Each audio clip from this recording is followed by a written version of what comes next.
Hi, Bessie.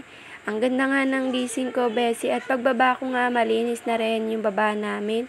Dahil kagabi nga, bago kami magsiakyat, nilinis ko nga muna yung baba namin. Sinamantala ko na nga mga Bessie, hanggat tulog nga silang tatlo. Nagluto na nga ako ng almusal. Nung magising nga sila, umakyat nga muna ako mga Bessie.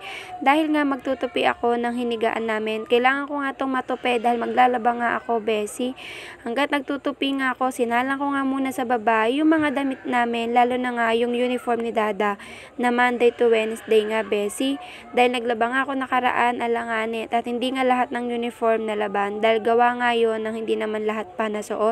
Tutupiin ko nga to dahil gawa nga ng hindi naman ako magda-dryer kasi nga mainit, Bessie, dahil sayang nga lang din sa kuryente. Para nga pag nag-akyat ko mga Bessie, nakatupi na to at wala na akong gagawin pang iba sa taas. Pagtapos ko nga magtupi ng kumot, Bessie, pinatong ko nga muna yung mga unan doon sa ibabaw nga ng Durabox namin pansamantagal dahil gawa nga ng wala naman ako ibang paglalagyan nan, Bessie.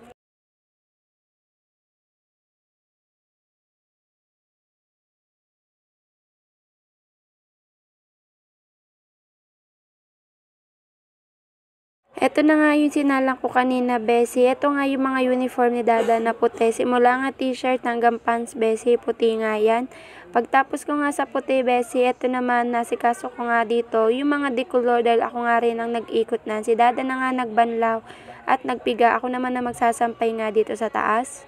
Konti nga lang din tong nilabang ko, Bessie, dahil nung alanganing araw nga ako naglaba nung nakaraan. Kaya hindi naman lahat ng uniform nandito nga. Hindi na nga ako nag-dryer, Bessie, dahil konti nga lang din talaga tong lalaban ko. Kaya na nga tong patuyuin ng araw, Bessie, dahil matirik nga yung araw at mahangin na nga rin. Hindi rin na naman to ganun karamihan. Pagkatapos ko nga magsampay, Bessie, ng mga nilabhan namin, aayusin ko nga yung dalawang Durabox ng pantihan ng magkapatid. Inilabas ko na nga sa mga Durabox nila yung mga pantihan nila, Bessie, para nga maayos ko na rin. Hindi ko nga rin alam ba't ganito karami yung laman ng Durabox sa mga batang ito na hindi naman dito dapat nakalagay.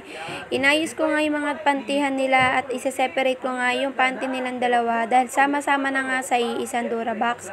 Pati nga yung mga medyas, Bessie, sineperate ko nga. Natapos ko na nga i-separate yung mga panty at medyas nga nila, Bessie.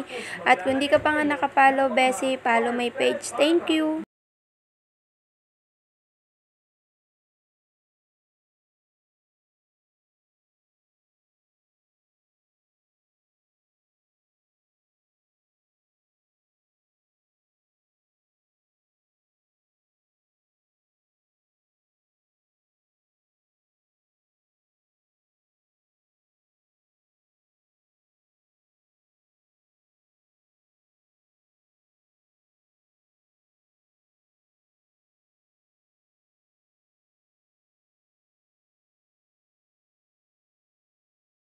Gaya nga ng sabi ko, Bessie, konti lang naman tong lalabahan ko. Nakapagpahinga at naligo na nga rin kami at nananghalian na nga kami, Bessie.